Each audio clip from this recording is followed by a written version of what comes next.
Bom dia, meninos. Professor Cristiano, de Sociologia. É um prazer estar aqui mais uma vez. Podemos tratar de um assunto tão atual, dentro do conceito da busca pelos direitos sociais, né? Dentro do conceito da formação de uma plena cidadania.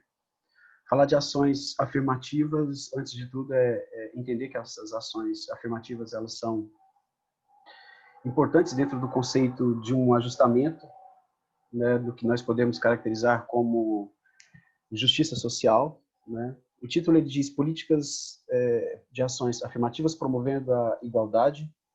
Obviamente promove-se sim a igualdade, mas não a equidade, que são coisas um pouco diferentes. Mas falar de políticas de ações afirmativas é voltar na história da construção política e social do Estado brasileiro, onde ali a gente vai entender realmente a importância de políticas de ações afirmativas, que nada mais são políticas que buscam promover igualdade e outras tantas equidade dentro do conceito de classes.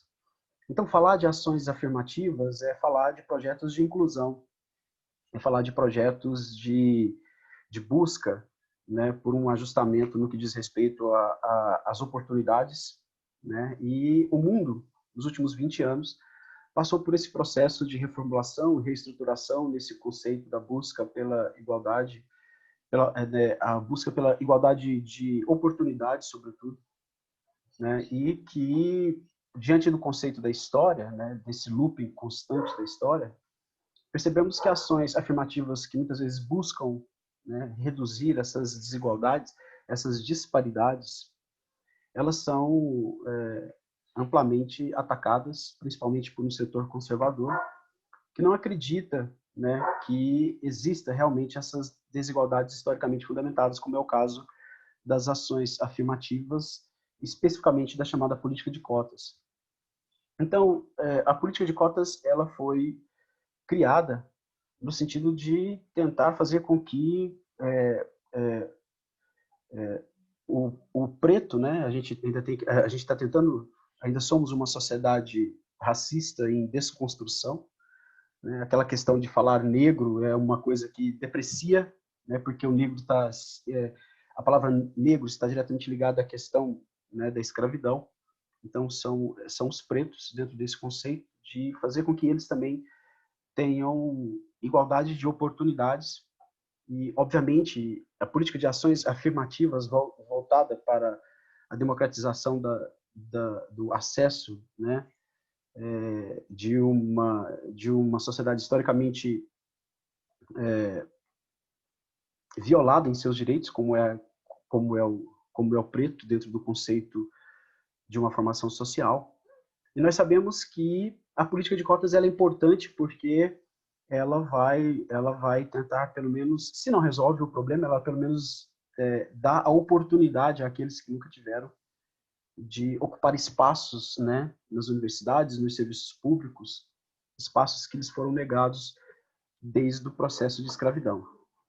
A escravidão do Brasil ela dura em torno de 300 anos e obviamente, ela é um pouco mais de 300 anos, tá? Desculpem. E em torno de 350, 300 e poucos anos. Mas a abolição da escravidão em 3 de maio de 1888 ela não resolveu o problema, porque após a libertação dos negros escravos, eles não tiveram a chance de se alocar dentro da sociedade, de ocupar espaços na sociedade, porque ainda eram vistos como animais.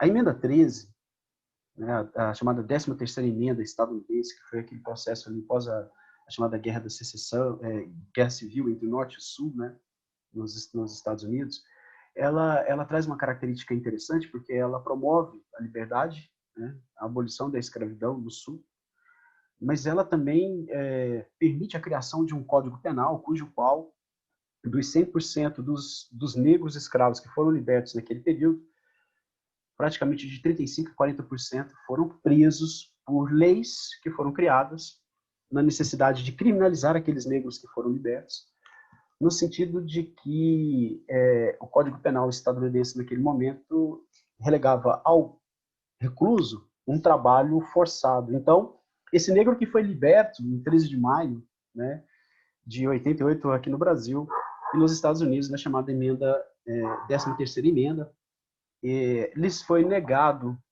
um projeto de inclusão, né, sempre colocados a um estamento de servidão, sempre colocados como terceira, quarta opção, um processo de inclusão, né, no mercado de trabalho.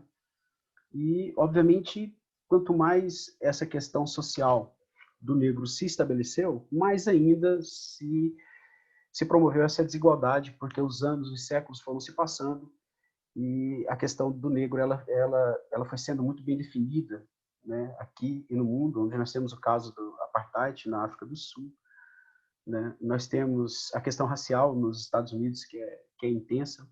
Nós temos o mito da democracia racial aqui no Brasil, de que existe uma democracia racial, sendo que, na verdade, não existe, né?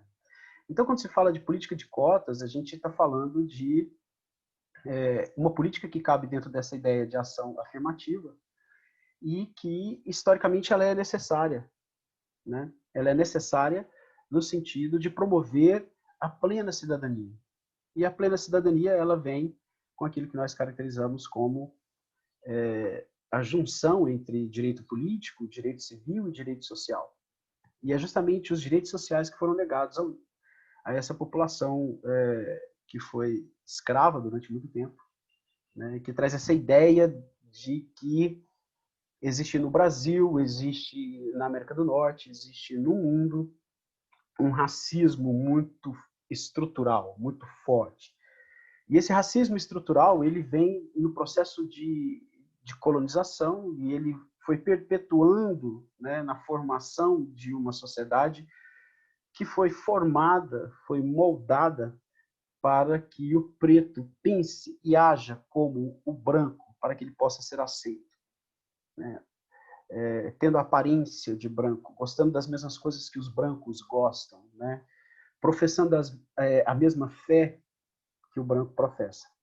Então, diante dessa ideia, nós criamos sim uma sociedade racista que só aceita o preto dentro dos estamentos sociais se ele pensar como branco. Aí a gente já está falando de uma outra questão, que é a chamada colonização do pensamento, né? Onde você coloniza ali uma forma, né, racista de pensar e de agir que muitas vezes ela é até impensada, né? Então, olha aqui, ó, por que ações afirmativas para a população negra, que é o foco de hoje?